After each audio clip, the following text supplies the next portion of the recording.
사도 요한은 어린 양이 마지막 일곱째 인을 떼는 환상을 보게 됩니다. 일곱째 인의 재앙은 성도의 기도에 하나님이 응답하셔서 진노의 심판을 땅에 쏟으신 것입니다. 하나님은 성도들의 기도를 들으시고 그 기도를 통해서 당신의 계획을 성취해 가십니다. 우리는 거기에 대한 확신을 가지고 오늘 본문에 이어지는 재앙들을 잘 살펴보면서 마지막 때의 진조와 현상들을 바로 알고 분별하여 잘 준비해야 될 줄로 믿습니다. 1절부터 5절 말씀 보시겠어요? 일곱째 인을 떼실 때에 하늘이 반시간쯤 고요하더니 내가 보매 하나님 앞에 일곱 천사가 서 있어 일곱 나팔을 받았더라. 또 다른 천사가 와서 제단 곁에 서서 금향로를 가지고 많은 향을 받았으니 이는 모든 성도의 기도와 합하여 보좌 앞 금제단에 드리고자 함이라. 향연이 성도의 기도와 함께 천사의 손으로부터 하나님 앞으로 올라가는지라. 천사가 향로를 가지고 제단에 불을 담아다가 땅에 쏟음에 우레와 음성과 번개와 지진이 나더라. 요한은 어린 양의 일곱째 인을 떼실 때 일곱 천사가 서서 일곱 나팔을 받는 모습을 이렇게 보게 되죠. 앞에 여섯 인을 떼실 때에는 직접적으로 이렇게 재앙이 임했는데 일곱째 인을 떼신 후에는 일곱 천사의 일곱 나팔 소리와 함께 재앙이 임하기 시작합니다. 3절에 보면 그 전에 또 다른 천사가 금향로를 들고 많은 향을 받아 성도들의 기도와 함께 하나님 앞에 향연을 올려드리는 것이 보이죠. 그리고 그 천사가 향로의 제단에 불을 담아서 땅에 쏟자 우레와 음성과 번개와 지진이 일어납니다. 이 장면을 통해서 우리는 천사가 하나님께 향과 함께 올려드리는 성도들의 기도의 내용이 무엇인지를 미루어 짐작할 수가 있죠. 앞에 6장에서 드렸던 기도, 즉 성도들이 자신을 박해하던 악한 사탄의 세력에게 하나님의 공의로운 심판이 속히 임하기를 간구하는 내용이었죠. 우리가 한번 찾아서 다시 한번 확인해 볼까요? 6장 9절부터 11절 말씀입니다. 6장 9절부터 11절 말씀 함께 읽어보겠습니다. 6장 9절부터 11절 말씀 시작. 다섯째 인을 떼실 때에 내가 보니 하나님의 말씀과 그들이 가진 증거로 말미암아 죽임을 당한 영혼들이 제단 아래에 있어 큰 소리로 불러 이르되 거룩하고 참되신 대주제여 땅에 거하는 자들을 심판하여 우리를 피를 갚아주지 아니하시기를 어느 때까지 하시려 하나이까 하니 각각 그들에게 흰 두루마기를 주시며 이르시되 아직 잠시 동안 쉬되 그들의 동무 종들과 형제들도 자기처럼 죽임을 당하여 그 수가 차기까지 하라 하시더라. 아멘. 이 제단 아래에 있는 영혼들, 즉 복음을 위해서 순교했던 영혼들이 하나님께 언제 우리를 피를 갚아주시겠습니까? 속히 갚아주십시오. 이런 기도를 드린 거예요. 그때 하나님께서 뭐라고 말씀하셨어요? 아직 잠시 동안만 쉬어라. 수가 차기까지 기다려라. 그 말씀은 무슨 뜻일까요? 수가 차면 때가 되면 너희가 기도한 대로 행하시겠다. 그 말씀이죠. 그리고 오늘 본문에 드디어 때가 되어서 그 기도에 응답하시는 것을 요한에게 환상으로 이렇게 보여주신 것입니다. 믿음의 성도들의 기도는 하나님이 반드시 응답하신다는 것을 다시금 확인하게 되는 그런 말씀이죠. 여러분 응답의 확신을 가지고 기도하십시오. 왜 하나님께서 우리에게 자꾸 기도하라고 말씀하실까요? 응답하실 것이기 때문에, 기도하면 주실 것이기 때문에 기도하라고 말씀하시는 것입니다. 그 믿음만 가지고 기도하면 우리 기도는 하나도 땅에 떨어지지 않습니다. 우리가 기도할 때 천사들이 곁에서 다 듣고 있다가 금향로에 우리 기도를 담아서 하나님께 올려드리는 거예요. 지금 여러분 곁에서 천사가 귀를 열고 서 있다고 하는 것을 여러분 믿으시기 바랍니다. 금향로를 들고 서서 여러분의 기도를 다 담고 있다는 사실을 여러분 마음속에 확신하시기 바랍니다. 그래서 기도하는 사람은 외롭지 않은 거예요. 그래서 기도하는 사람은 언제나 든든한 것이고 흔들리지 않은 것입니다.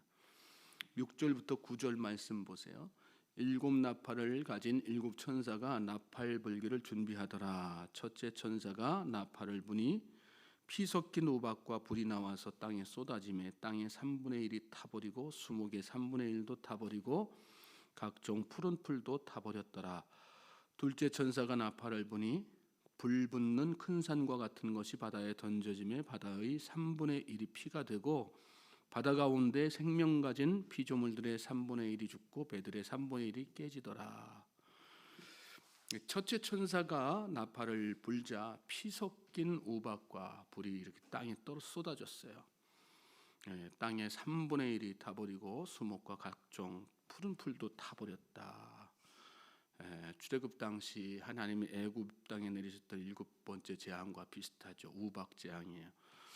엊그제 뉴스 보니까 중국 베이징에 달걀만한 우박이 쏟아져서 600억이 넘는 피해를 입었다고 하던데, 그때 날씨가 30도였다고 그래요.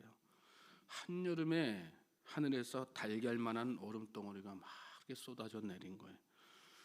애굽도 한겨울이 20도 넘나드는 사시사철 더운 날씨 아니겠어요? 그런 날에 어떻게 하늘에서 그런 우박이 쏟아져요? 하나님께서 내리시면 내리는 것입니다. 하나님께서 쏟아 부으시면 다 쏟아지는 것입니다.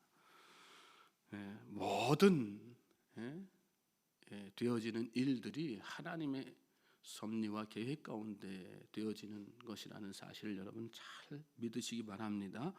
이어서 두 번째 천사가 나팔을 불자 이번에는 불 붙는 큰 산과 같은 것이 바다에 던져졌어요. 그리고 그로 인해서 바다의 3분의 1이 피로 변했습니다. 그리고 바다 생물의 3분의 1이 죽게 되죠. 출애굽 당시 첫 번째 재앙 때 일어났던 현상, 어떤 현상이 있어요? 나일강이 다 온통 피로 변하고 식수가 다 오염된 그런 사건, 유사한 사건이 벌어지는 것이죠. 공통점은 모두가 다 자연재앙이라는 거예요.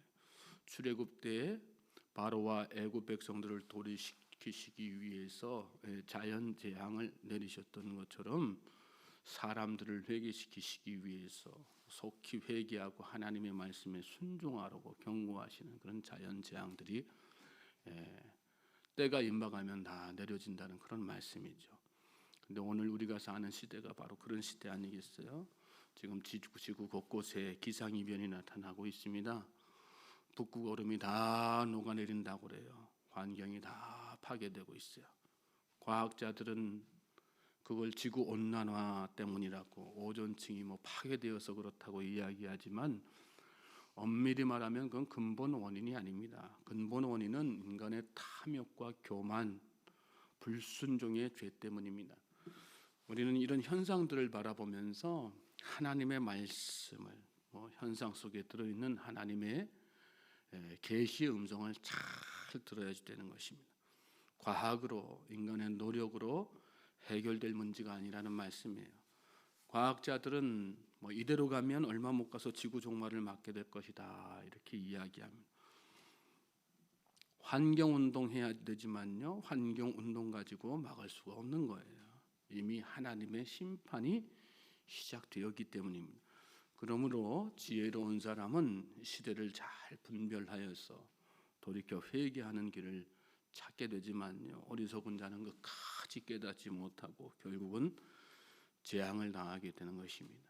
저는 저와 여러분이 시대를 잘 분별하고 이미 하나님의 진노의 심판이 시작되었구나, 이런 되어지는 현상들을 다 바라보면서 그냥 세상이 이야기하는 대로 우리가 물 절약하고 자동차 배기가스 좀 줄이면 나아지겠지, 막연한 기대감으로서 하는 것이 아니라 하나님의 진노의 심판이 이미 시작됐구나, 천사가 나팔을 불었구나, 그런 생각 가지고 어떻게 이 임박한 주님의 때, 심판의 때를 내가 잘 준비할까, 통회하고 자복하는 마음으로 주님 앞에 정말 하나님의 참된 백성의 모습으로 나아가야 될 줄로 믿습니다. 10절에서 13절 또 보세요. 셋째 천사가 나팔을 부니 횃불같이 타는 큰 별이 하늘에서 떨어져 강들의 3분의 1과 여러 물샘에 떨어지니 이 별 이름은 쓴쑥이라. 물의 3분의 1이 쓴쑥이 되매 그 물이 쓴물이 되므로 많은 사람이 죽더라. 넷째 천사가 나팔을 부니 해 3분의 1과 달 3분의 1과 별들의 3분의 1이 타격을 받아 그 3분의 1이 어두워지니 낮 3분의 1은 비추임이 없고 밤도 그러하더라. 내가 또 보고 들으니 공중에 날아가는 독수리가 큰 소리로 이르되 땅에 사는 자들에게 화가 있으리니 이는 새 천사들이 불어야 할 나팔 소리가 남아 있음이로다 하더라. 이 셋째 천사가 나팔을 불자 쓴쑥이라는 이름을 가진 큰 별이 하늘에서 떨어져서 강과 여러 물샘에 떨어졌습니다. 그 결과 그 물들이 쓴물이 되어서 많은 사람들이 이렇게 죽게 됐죠. 또 넷째 천사가 이어서 나팔을 부니까 해와 달과 별들의 3분의 1이 어두워졌다. 물과 해와 달과 별, 사람이 생명을 유지하기 위해서 반드시 필요한 요소들이죠. 그런데 하나님께서 그것을 치신 것입니다. 하나님이 창조주로서 피조물의 죄를 심판하실 것임을 우리에게 깨닫게 해주는 그런 말씀이죠. 그 후에 요한은 독수리가 날아가면서 땅에 사는 자들에게 화가 있으라고 외치는 그런 장면을 보게 되죠. 앞으로도 새 천사들이 불어야 할 재와 재앙의 나팔이 남아 있다고 하는 사실을 이렇게 알려주는 그런 경고였어요. 성도는 마지막 그걸 알리는 주님 오시는 그날 그 순간 심판의 때를 알리는 여러 가지 징조를 잘 분별하고요. 특별히 두려운 마음이 아니라 깨어서 하나님 앞에, 그럴 속에 더욱더 깨어서 하나님 앞에 기도해야지 되는 것입니다. 저는 저와 여러분이 오늘 이 새벽에 하나님 앞에 그런 마음으로 열심히 기도할 수 있길 바랍니다. 이미 세상에는요, 환경, 파괴, 오염, 여러 가지 많은 기상 이변들이 막 일어나고 있어요. 이 모든 현상은 오늘 말씀에 쫙 비추어 보세요. 마지막 때의 현상들이란 말씀이에요. 마지막 때의 현상들. 지금 같은 어떤 환경 오염, 환경 파괴가 일어난 적이 있어요? 지금처럼 급속도로 이렇게 세상에 생태계가 다 무너지는 때가 있었습니까? 없었어요.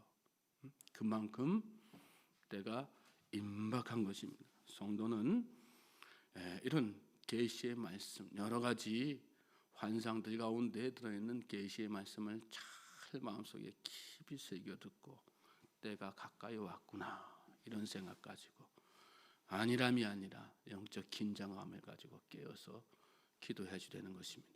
오늘 저와 여러분이 그 마음 가득하게 하나님 앞에, 그래서 더욱더 간절한 마음으로 기도할 수 있는 모든 복된 주의 백성들 되시길 바랍니다. 오늘 이 새벽에 그런 새벽 되시기를 다시 한번 주님의 이름으로 소망하고 축복합니다.